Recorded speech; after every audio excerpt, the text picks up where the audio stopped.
There's a lot that is being spoken here, which is really moving, and the questions feel like they're really penetrating. Interestingly, for me, they're penetrating at a heart level first rather than a head level.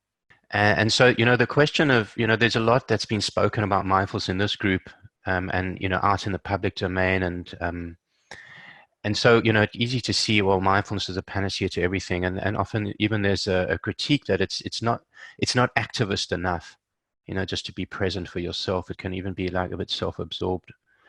So I think that the value of cultivating, developing the capacity to be present, is like tuning an instrument. The more well-tuned the instrument, the more not only beautiful the music it will play, but the more it will resonate with all the other instruments. If you pluck a guitar string in the key of C, all other guitar strings will resonate at the key of C. And so there's something about developing this capacity for mindfulness, for presencing, for being awake, for being embodied, for engaging with where we are, and including engaging with these questions. And so in answer to your question, how in this help is one of the most valuable aspects of cultivating mindfulness is to be aware when we're mindless, is to come into a noticing and waking up to the fact that we're on autopilot. And this is really confirmed by a lot of the neuroscience, which is showing that most of the time, and we've spoken about this before on this forum, most of the time, the brain is in its default setting. It's called the default network. And that default network is associated subjectively with mind distraction and mind wandering. You might be listening to me sort of, but your mind is somewhere else. And so the more that we can recognize I'm somewhere else, and I'm going to come back and engage with the conversation that's happening in front of me. Let's talk about connectivity, not only data, but like relational connectivity. It requires me to come off automatic. So one of the great values of mindfulness is to recognize I am on automatic, not to judge that, because we all go there, but to see it clearly is actually an act of wisdom.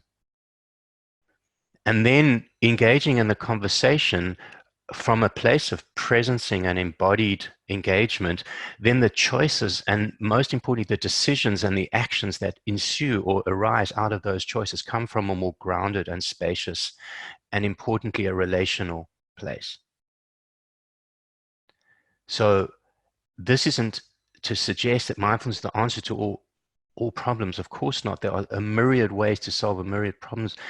But if we are lost in our own bubble, our own personal echo chamber, we are simply not available to hear what is being spoken. As many of you have already said today, why does it take a pandemic? It's because the voices are now screaming louder than we've ever. It's impossible. Well, it's not impossible. It's virtually impossible to ignore the volume. So coming off automatic pilot and then stepping from that place into the next decision, which is now no longer reactive, which is automatic and mindless, but is proactive, engaged, relational, and hopefully will take into account as many different perspectives as possible. And that the consequence of that is service of the whole rather than service of one. So maybe just as a way of just very briefly entering into the field of translating that into some kind of experiential practice in this very moment without changing your position or going into some kind of pseudo mindfulness state of changing your posture. You can if you wish. You can keep your eyes open or keep them closed. But can you, in this moment, recognize, am I somewhere else? And it's okay if you are. Have I gone somewhere else? And can I re-engage and see what is here in terms of how the questions that have been posed in such a powerful and authentic way are landing in you right now? What is moving? And maybe where is it moving me? Is it possible to rest in a and be willing to turn inward just for a moment quietly and collectively? How are these questions landing? And where are they landing? Breathing just in the background, helping to support this inquiry, this question about questions.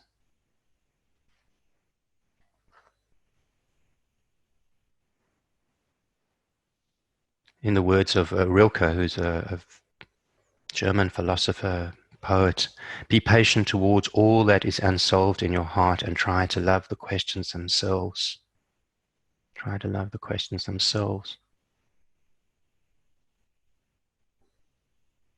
Resting and receiving the questions off automatic, engaged, embodied, right where you are.